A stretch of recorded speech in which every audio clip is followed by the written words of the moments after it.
ఈ పరాభవ నామ సంవత్సరంలో వచ్చిన శ్రావణ మాసంలో ప్రజలందరూ కూడా భూమి పూజ చేయవచ్చా?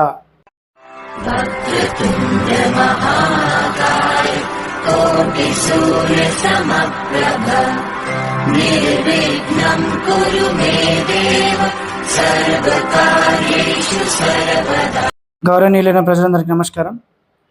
2026 ఏదైతే పరాభవ నామ సంవత్సరం ఉందో, దక్షిణాయనంలో వచ్చిన శ్రావణ మాసంలో భూమి పూజ చేసే అవకాశం ఏమైనా ఉందా అంటే మీ అందరికీ కూడా నేను వివరిస్తాను. మీరు వీడియో మొత్తం చూసిన తర్వాత నిర్ణయించుకోండి, భూమి పూజ చేయవచ్చా లేదా అనే యొక్క విధానాన్ని. మనకు ఈ పరాభవ నామ సంవత్సరము 6 డిసెంబర్ 2025, 1 జూన్ 2026, అదేవిధంగా 2 జూన్ 2026 నుండి 31 అక్టోబర్ 2026, తదుపరి 1 నవంబర్ 2026 నుండి 24 జనవరి 2027. ఈ విధంగా పరాభవ నామ సంవత్సరం ఉంది. ఎందుకు ఎన్నిసార్లు షఫుల్ అయింది అనే విధానాన్ని మీ చుట్టూ ఉన్న జ్యోతిష్కులను మీరు అడగవచ్చు. మనకు వాస్తు శాస్త్రానికి సంబంధించినంత వరకు మాత్రమే నేను చెప్తానండి. చూద్దాము. ఈ పరాభవ నామ సంవత్సరంలో ఏదైతే 2 విధాలుగా గురు మరి అదేవిధంగా శని, ఈ విధానాన్ని ఏమంటామంటే ఇదిగోండి గోచార ఫలం.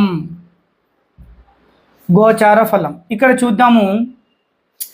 6 డిసెంబర్ 2025 నుండి 1 జూన్ 2026 వరకు గురువు, బృహస్పతి, దేవతల గురువైన బృహస్పతి లేదా గురుగ్రహము మిథున రాశిలో ప్రవేశం జరుగుతుంది. మిథున రాశిలో ప్రవేశం జరుగుతుంది. తర్వాత 2 జూన్ 2026 నుండి 31 అక్టోబర్ 2026 వరకు గురువు ఇక్కడ కర్క రాశిలో ప్రవేశం జరుగుతుంది. అదేవిధంగా 1 నవంబర్ నుండి 24 జనవరి వరకు గురువు సింహరాశిలో ప్రవేశం జరుగుతుంది. ఇక్కడ 3 సార్లు గురువు 3 రాశులలోకి ప్రవేశం జరిగింది.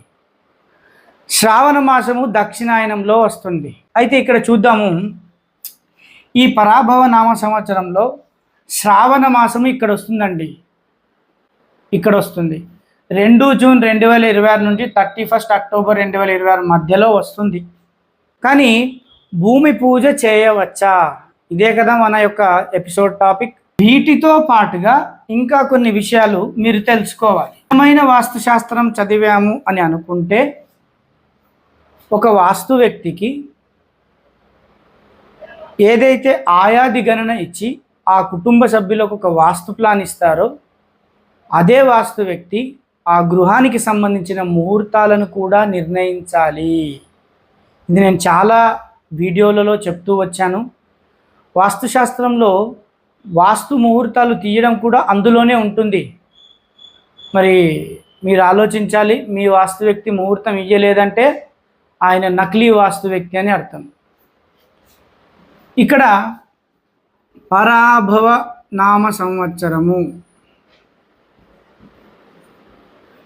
ఈ పరాభవ నామ సంవత్సరంలో దాదాపుగా మనం శ్రావణ మాసంలో ఎందుకు చేసుకోవాలి, ఎందుకు చేసుకోకూడదు అంటే 2 రకాల డౌట్లు అందరికీ కూడా ఉండాలి.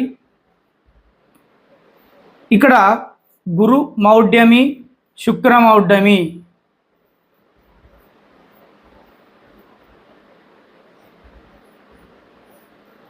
గురు మౌఢ్యమి, శుక్ర మౌఢ్యమి అంటే దాదాపుగా మనం తెలుగు భాషలో గురుమూఢము శుక్రమూఢము అని అంటుంటాం. మరి ఈ శ్రావణ మాసము ఏ విధంగా ఉంది, మరి ఏదైనా మూఢంతో వచ్చిందా శ్రావణ మాసము, మరి ఈ విషయాల్ని కూడా మీ వాస్తు వ్యక్తి మీ అందరికీ చెప్పాలి.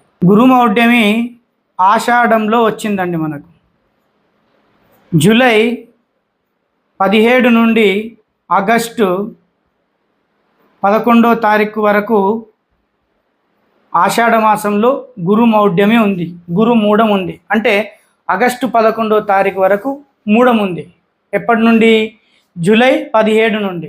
అంటే కొన్ని పంచాంగాలలో 16 ఉంటుంది, కొన్ని దగ్గర 15 ఉంటుంది, ప్రాంతాల వారీగా ఉంటుంది. అయితే ఇక్కడ ఈ మూఢం సమయంలో మనం ఎలాంటి భూమి పూజలు కానీ శుభ కార్యక్రమాలు కానీ చేసుకోము. అదే ఇక్కడ 11వ తారీఖు ఆగస్ట్ అయిపోయిన తర్వాత 12న సంపూర్ణ సూర్యగ్రహణము అమావాస్య వస్తుంది. తదుపరి శ్రావణ మాసం. మరి శ్రావణ మాసంలో ఏదైనా మూఢం ఉందా? గురుమూఢం అయితే అయిపోయింది, మరి శుక్రమూఢం ఏమైనా ఉందా? మరి ఆ శుక్రమూఢం ఉంటే దాని యొక్క తేదీలు ఏమున్నాయి, తారీఖులు ఏమున్నాయి అనేది కూడా మీ వాస్తు వ్యక్తి మీకు ముహూర్తం ఇచ్చేటప్పుడు లేదా ఆ ముహూర్తానికి ఏదైతే నక్షత్రాలు ప్రాతిపాదికం వచ్చాయో ఆయాది క్యాలిక్యులేషన్ ప్రాతిపాదికం ఉందో మరి దానికి ఇది మ్యాచింగ్లో ఉందా అనేది మీ అందరికీ కూడా చెప్పాలి. శుక్రమూఢము అశ్వయుజ మాసంలో వస్తుంది. సో ఈ అశ్వయుజ మాసం గురించి మనం వీడియోలో వెళ్తూ తెలుసుకుందాం. ఇప్పుడు ఇక్కడ 2 జూన్ 2026 నుండి 31 అక్టోబర్ 2026 వరకు ఏదైతే గురువు కర్కరాశిలో ప్రవేశం జరిగినప్పుడు ఆ యొక్క సమయంలో శ్రావణ మాసం ఉంది. కృష్ణపక్షంలో పూర్తిగా 15 తిథుల్లో భూమి పూజ చేయడానికి ఎలాంటి శుభ సమయం లేదు. ఎందుకోసం అంటే నేను మీకు అది ఫస్ట్ ఆప్షనల్గా చెప్పాను. మ్యాండేటరీగా ఖచ్చితంగా ఏ గృహ దంపతులు కూడా కృష్ణపక్షంలో భూమి పూజ చేయొద్దు. ఇది మీరు గుర్తుపెట్టుకోవాలి. రెండవది మిగిలింది శుక్లపక్షము. ఎందుకు కృష్ణపక్షం చెప్పానంటే మనం శుక్లపక్షంలో దొరకకపోతే కృష్ణపక్షం ఉంది కదా అని అనుకుంటాం. అసలు ఈ 30 తిథుల్లో 15లో కృష్ణపక్షాన్ని మర్చిపోవాలి. శుభకార్యాలకి గృహానికి వచ్చేంత వరకు మాత్రమే శుభకార్యాలు, మిగతావి మీ ప్రముఖ జ్యోతిష్యులను అడగొచ్చు. ఈ శుక్లపక్షంలో 9 తిథుల వరకు లెక్క చేస్తే 9 తిథుల వరకు భూమి పూజ చేయడానికి ఎలాంటి శుభ సమయం లేదు. మిగతావి ఎన్ని అయితే తిథులు మిగిలాయో వాటిలో కూడా శుభ సమయం లేదు. ఒకటి, శ్రావణ మాసంలో మీ వాస్తు వ్యక్తి భూమి పూజ ముహూర్తం ఇచ్చినట్లయితే అదే వాస్తు వ్యక్తి ఆ ఇల్లు కడుతున్న క్రమంలో మెయిన్ డోర్ పెట్టే ముహూర్తం కూడా ఇవ్వాలి. ఒక ఉదాహరణ మీ అందరికీ చెప్తాను. శ్రావణ మాసంలో మీరు భూమి పూజ చేశారు. మీరు భూమి పూజ చేసిన తర్వాత మెయిన్ డోర్ పెట్టడానికి అంటే మీరు ఏదైతే పునాది కట్టేసి పిల్లర్లు కట్టిన తర్వాత దాదాపుగా అందరూ స్లాబ్ వేసేసుకున్న తర్వాత మెయిన్ డోర్ పెట్టుకుంటారు అనుకుందాము. ఈ యొక్క స్లాబ్ వేసేంత వరకు 3 నెలలు పట్టింది అనుకుందాం. శ్రావణ మాసం తర్వాత భాద్రపదము అశ్వయుజం వస్తుంది. అంటే శ్రావణంతో పాటు ఈ 3 నెలలు పట్టుకుంటే మీరు అశ్వయుజ మాసంలో ఉంటారు. మనం వీడియోలో వెళ్తూ తెలుసుకుందామని చెప్పాను కదా. ఇదిగోండి ఇక్కడ ఏమొస్తుంది, శుక్రమౌఢ్యమి వస్తుంది. అంటే శుక్ర మూఢం వస్తుంది. మీ అందరికీ తెలిసిన విషయం చెప్పమంటారా? సార్ గురుమూఢంలో పెట్టొద్దు కానీ శుక్రమూఢంలో పెట్టుకుంటే ఏం కాదండి అని 100లో 70 మంది చెప్తారండి. కారణం సోషల్ మీడియాను చూసి కొందరు తెలుసుకుంటుంటారు రకరకాలుగా.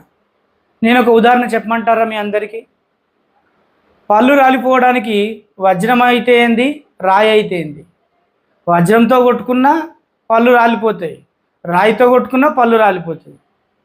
మరి చూడండి, అప్పుడు వజ్రంతో సమానమైంది ఏంది, రాయితో సమానమైంది ఏది అని కంపేర్ చేసుకోకుండా ఆలోచించండి. మీ కుటుంబానికి చెడు జరగడానికి ఏదైతే ఏముందండి, మూఢం. అందుకే ఇక్కడ కూడా మెయిన్ డోర్ అనేది అశ్వయుజ మాసంలో పెట్టకూడదు. మరి శ్రావణ మాసంలో భూమి పూజ చేయవచ్చా?